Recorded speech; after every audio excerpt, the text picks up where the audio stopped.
Hello. Hmm. Let's see what I feel to share today. Um, there's this weird noise. Something's beeping.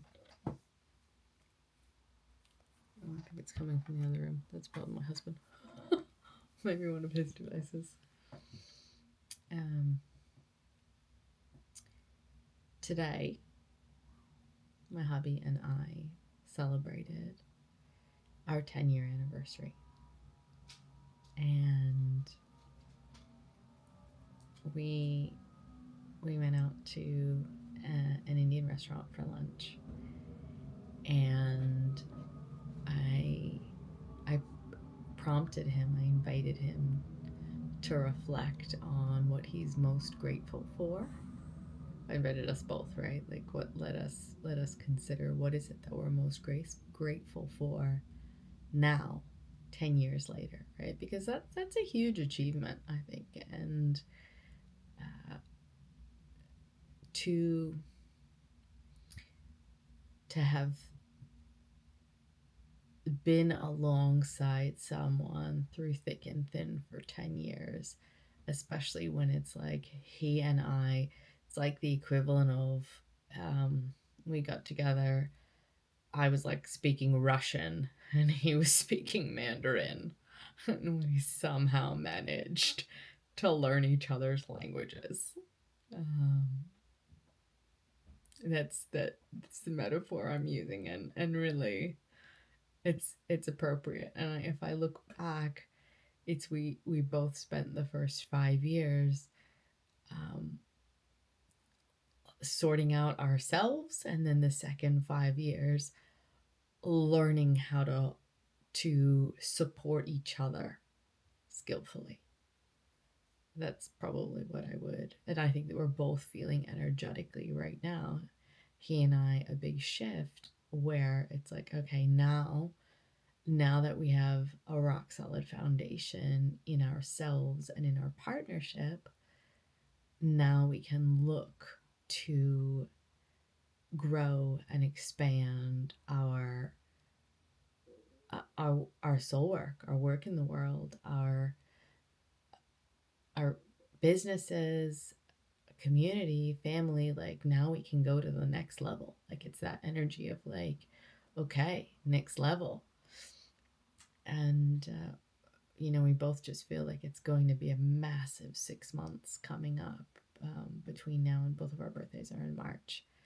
So October is our anniversary and our birthdays are in March. And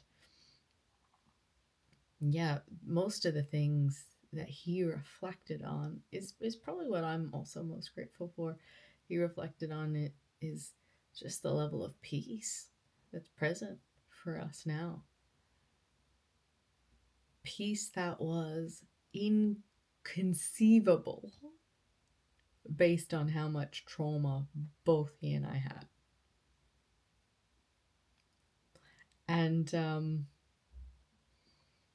And whilst our trauma manifested differently, because he was an expressor, right? He would shout and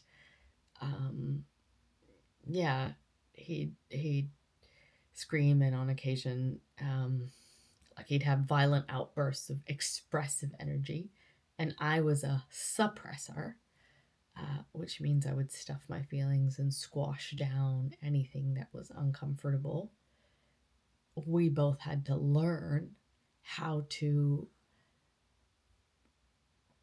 transmute our trauma, right? You have to transmute it before you can transcend it and integrate it.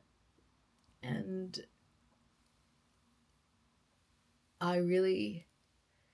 I've spoken before, like, this is like our origin story. It's in my book True Trust, is the story about how we came together, and the requests that I put into the universe, what I wanted to create, and how he showed up, and then the steps along the way. And I feel what a lot of people do is they paint the glossy picture at the end, and that's great, that's wonderful. We need to see models of what's possible, but we also need to understand there are times where it's effing grueling. We need to understand that too, and that's part of the process, um,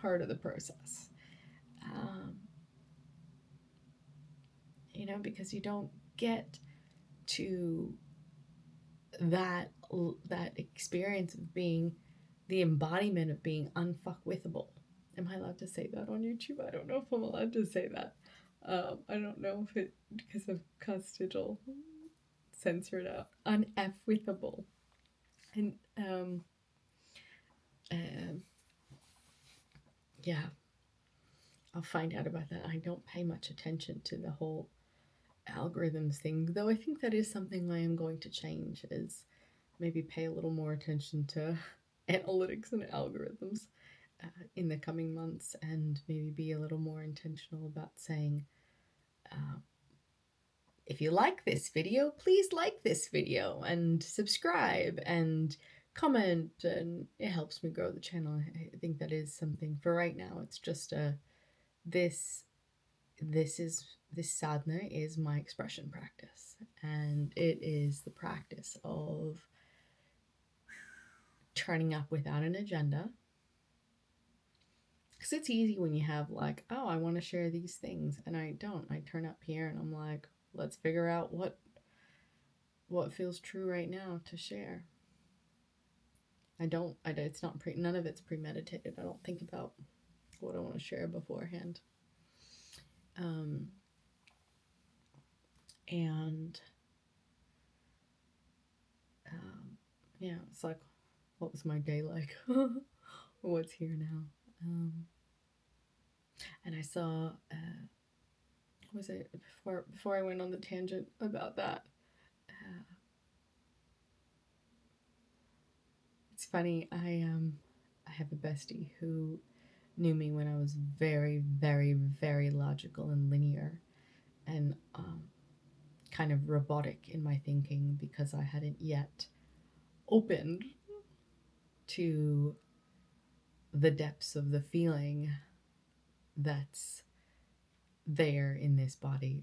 That hadn't yet been cracked open, and we giggle sometimes about how now when I speak, I'm so much more like tangent, tangent, tangent, tangent, tangent, and he'll lose me. Can't connect the web. And I never used to communicate like that. I used to be like, point A, point B.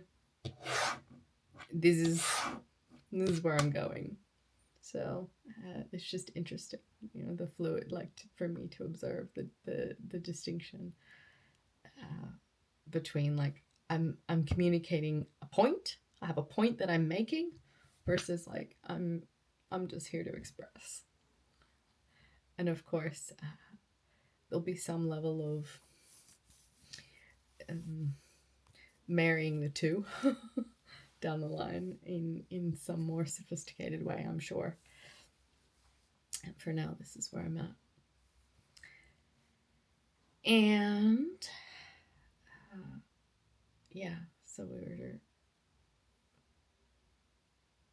else do I want to share? The moon rising today was really profound. We got out of the car after taking the dogs for a walk and a little joyride. They love a little bit of a joyride. Went to the grocery store and took them, and got home, and the moon was so big and so beautiful, like huge moon rising, and it was disappearing behind the line of clouds. And yeah, moon cycles, it's something that I'm feeling a lot more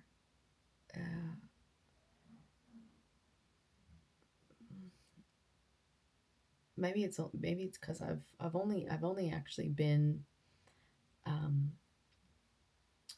having a moon cycle. You may or may not know, women say I'm on my moon as a form of saying I'm menstruating, and I have only done that for about a year now. I did when I was between the ages of 11 to 16. And then, and then I, quite heavy, to the point where I was anemic because I would lose so much blood. And then um, had birth control to reduce the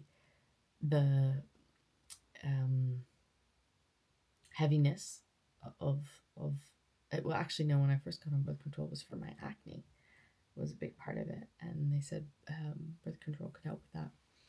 But I had been on hormonal contraceptives for pretty much 2 decades, and it's only been in the last year that it was like, no, my body doesn't want that anymore. And I've had my third IUD, like the third IUD that was in, removed. And so much of what expresses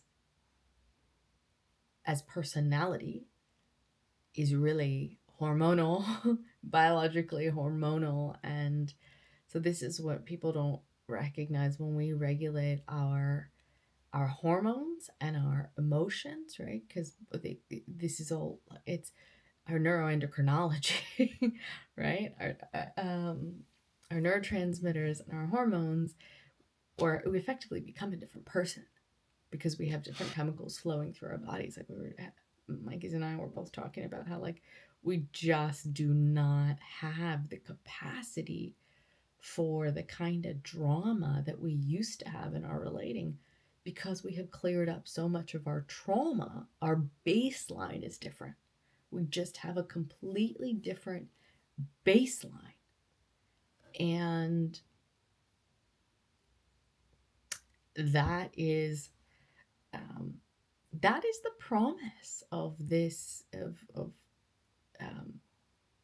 TBT, the work that I do in the world. And also it's not a magic pill solution. It is a recognition that we can change our state in an instant, and the more that we focus on that, and we focus on that, it becomes a new default way of being. And then as our state continues to change from a default way of being, we then evolve through stages because we're resourcing ourselves differently. And then we have beautiful relationships with our spouses and families and dogs and children. So yeah, that's what's here in my heart today. If you're a woman watching this and you want a space to explore more of your well, this month's theme is receivership. Actually, that's the theme for this month's Daughters of the Divine. We do have that coming up on the new moon. It's a new moon thing, and I'm really excited to have this ritual, this new sister circle ritual, Daughters of the Divine, and yeah, that's what's here for me now.